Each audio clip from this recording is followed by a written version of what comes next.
Welcome to the ExecMBA podcast. I'm Brett Twitty, Director of Admissions for the Executive Formats of the Darden MBA, and this is our 9th episode. On this episode, we'll be featuring an interview I recently recorded with Abi Suarez. Abi is an EMBA format student who graduated from Darden in 2017, and I sat down to talk with her a little bit about what she gained and learned through the program. Before we get to my interview with Abi, just a few admissions updates to share with you. I'll be hosting office hours in a variety of locations up and down the East Coast over the next few weeks. I'll be in Richmond on November 7, Baltimore on November 9, Philadelphia on November 14, New York City on November 16th and 17th, the Washington, D.C. area in Arlington on November 20th, and Norfolk, Virginia on November 21st. Of course, for those of you who are thinking about applying to Darden, our next application deadline is November 27th. We're here to help. If you want to learn more about Darden, consider joining me for an office hour appointment. These are in-person, 45-minute meetings, one-on-one, typically with me, an opportunity to learn a little bit more about Darden and what makes our executive formats unique, but also an opportunity for us to learn a little bit more about you, your background, and your potential fit for Darden's executive formats. We also offer phone conversations. These are 30-minute phone calls with a member of the admissions committee. And again, another great opportunity for you to learn a little bit more about Darden and for us to get a sense of your background, your career, and why you're interested in pursuing an MBA. So we look forward to meeting you on the road. But for now, here's my interview with Abi Suarez. Abi? Hello. Welcome to the podcast. Thanks. Happy to be here. All right. So for our listeners at home, tell us a little bit more about yourself. So my name is Abi Suarez, like you mentioned. I am a 2017 MBA grad, so I just graduated in May. Excited about that. I'm originally from Texas, but I've been in the DC metro area for the majority of my professional life. I work for a nonprofit mission-driven lender. We make investments, mission-driven investments in the United States. I do business development for them, so I develop markets as well as I match projects with our lending products. So what led you to pursue an MBA? Sort of what was that decision-making process, and how did you decide to pursue an executive MBA? So I knew I wanted to get a master's degree, and my background's in finance, and I'd been able to leverage that pretty successfully. So I felt like an MBA was sort of the next progression. I will tell you, though, that after 10 years in the DC metro area, I did start considering a master's in public administration. Mm-hmm. And just looking at it, I felt like there was probably no job where having an MPA versus an MBA will give me a leverage, but there's probably a job where an MBA would. So that's sort of how I landed on an MBA. And then the executive format is sort of just found me. I didn't consider actually the executive format. I applied through the regular round and was selected for an executive format to be a better fit. And it was interesting because I always tell all my friends that like Darden knew what I wanted better than I did. It was definitely the better format for me. It was going to be really hard to leave where I was, and this allowed me to continue doing the great work that I'm doing while getting an MBA. Yeah, that's one of the things I think from an admissions committee standpoint, particularly since Darden's case method, we think a lot about developmental peers and which group of students is going to challenge you and really engage you. And you had mentioned you'd worked for about 10 years, right, before coming back to school. And so certainly from a work experience standpoint, you look at our average executive format student, and as is probably closer to 10, 11, 12 years. And, you know, we do say that on the application that we will consider you for all formats of the Darden MBA. And here you are. It all worked out. I am, yes. So you now graduated. You're out. You graduated this past May. It was fun to see your class together there at the picnic right before graduation. And how does it feel to be on the other side of it? I mean, it's really exciting. It's an intense 21 months. I look back and I'm like, how did I even manage to do that, especially with work being really busy and, of course, your personal life as well. But at the same time, I just really miss it. I miss my cohort. I miss going to class and learning.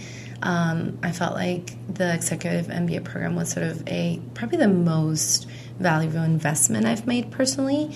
And so, of course, I miss sort of the routine of learning and seeing my cohort friends. So what, for you, what do you think were the biggest takeaways from the program? I mean, as you went through it, were there any things that you became aware of, oh gosh, I'm developing in these ways, it's really interesting to me, or just now that you're looking back on it, who you are now versus who you were when you started the program?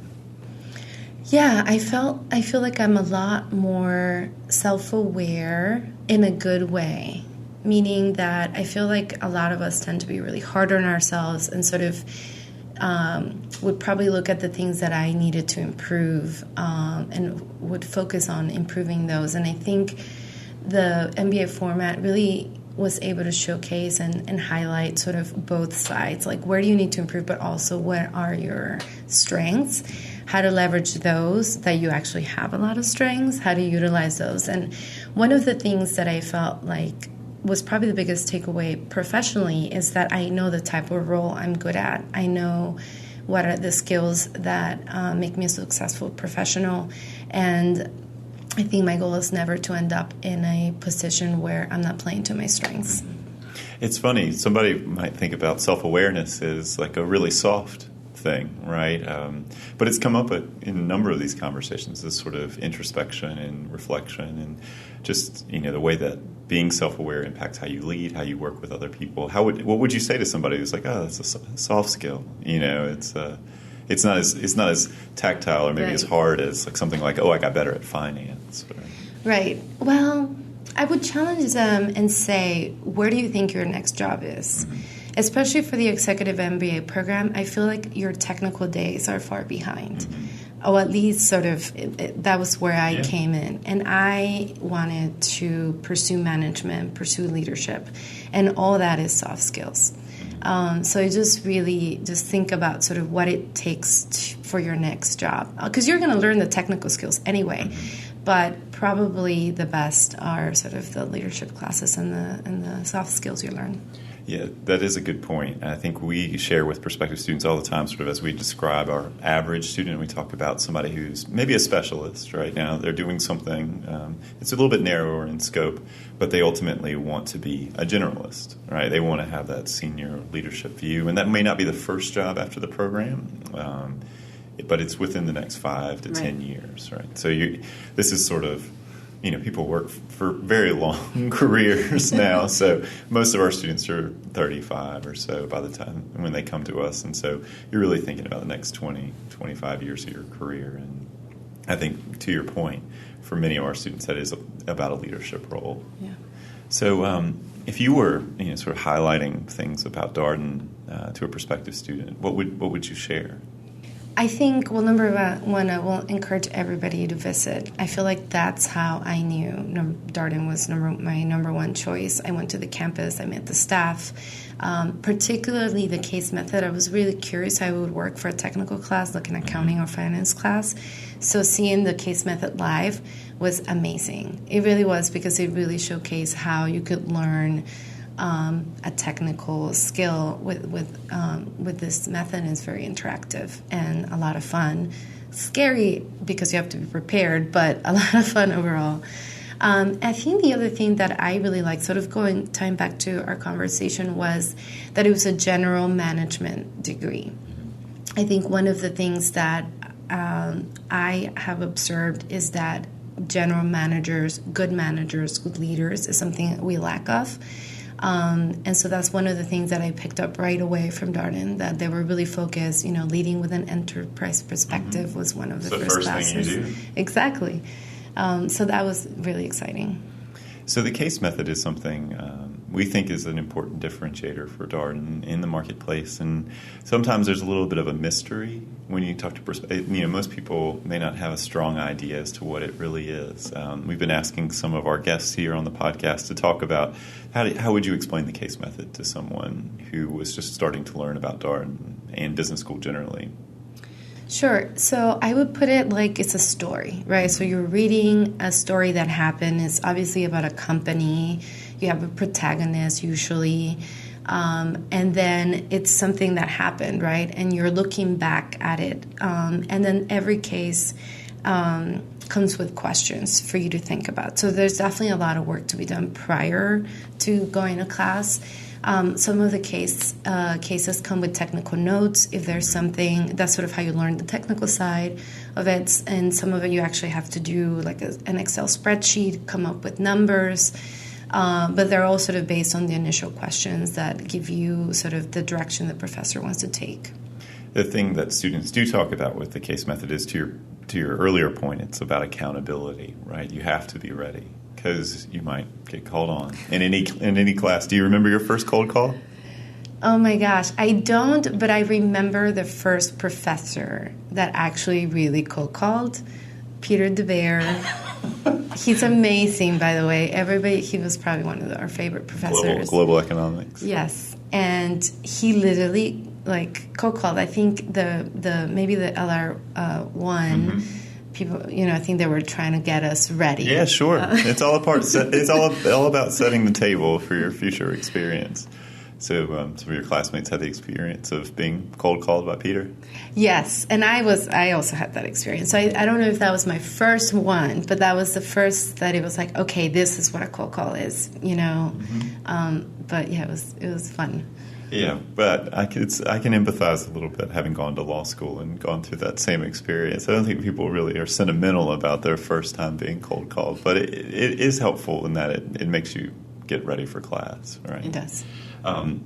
So one of the things that alumni sometimes notice that learning the case method makes the lessons that you've learned stickier, right? They stay with you because you have these stories attached to concepts and sort of technical discussions that you've had. Did you find that to be the case, that you could remember stuff a little bit better or stay with you?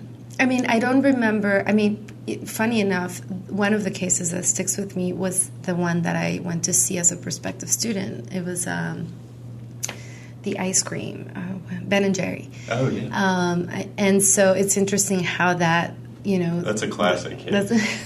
How that sticks with you. Yeah. But it's also like a lot of Tata Motors cases. We did a lot of GE cases. But yeah, they definitely do stick with you.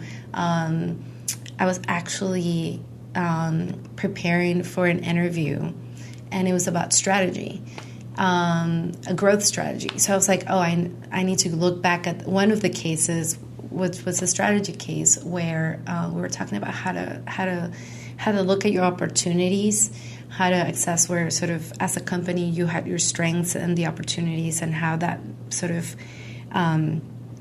matches with your values as a company. So I just looked back at one of the cases to help me prepare. So, who would have known that a case discussion would help you with the job interview? But people talk about it all the time. If you go into an interview and there's sort of some aspect that's a case-based interviewing, or you have a problem, they ask you to look at it and make a recommendation. I think Darden students feel very comfortable with that. Yeah, right? Actually I had three, so there were 3 rounds of interviews, and they all had a case. One was sort of a quick read, the other one was a spreadsheet case, and this one was sort of a growth case. And I just remember this is not intimidating at all. I mean, I've been doing this for 21 months. I should be able to do this. Yeah. So, how do you feel like Darden, and it may be a little bit early to say, but I'll still ask the question. How do you feel like Darden impacted your career? Obviously 21 months of the program, you've gone through it, you're out of it now. What kind of impact do you feel like it had? I think most immediately is sort of on a personal and professional level, just really like I was saying, knowing your strengths, knowing how to play to your strengths. It's also given me a lot of confidence, specifically around taking leadership around the areas that I know that is sort of where my strengths lay.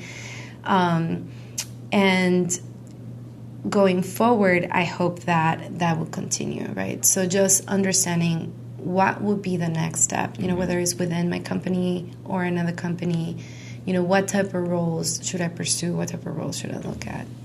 Yeah, so there are a lot of opportunities during the program where you sort of have that reflective moment where you do try to chart that next step. Do you find those exercises helpful? Yes. It's really interesting just being part of Darden, not only having the access to professional development help while you're in school, but also outside of school. I was part of a program called Impact Business Leaders. It's in partnership with I think it's larger UBA, but they came to Darden, I got a scholarship to go there just because I was a Darden student, and that has given me a lot of perspective and mentorship around impact investing, sort of the area that I want to focus more into, and just brought to me clarity around, is this really the industry where I want to be, and who are the players, and what roles could I pursue, and just what sort of happened in the last 21 months, which was exciting. Yeah. Why would you tell a prospective student, say somebody called you and said, Abby, I'm looking at Darden. Why should I do this? I mean, we sort of talked a little bit about this already, but if you had to make a quick elevator pitch to someone about Darden, what would you say? I'd say it's a welcoming place. It's a friendly place, but it's also a place that sort of asks for excellence in their students. It's very interactive. The case method is the best way to learn. I don't think I ever want to learn any other way.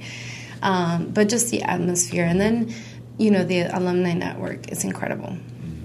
Have you had, sort of firsthand experience with the alumni network while you've been in school or since? I know certainly it's a big part of how some people may make their decision to come to Darden. They pick up the phone or email a few people. But have you had some experience with the alumni network? Yeah, I think that especially in the DC Metro is very strong. There's always events. There's always opportunities to reach out to alumni. And then just actually the larger UVA network is incredible. I've had people that work with my husband, for example, say, "Oh, your wife goes to UVA. I want to meet her." just because she goes to UVA. Well, there's something like 40. The numbers are pretty fascinating. So one of the presentations I saw listed maybe 40,000 UVA alumni in the DC metro area, and then Darden alumni, it's over 1,500. So that's a pretty strong network. Both of those very strong networks. And I think to your point about sort of community and being Darden being a friendly place, I think that does extend beyond just, Charlottesville or your section in Roslyn, wherever you may be learning.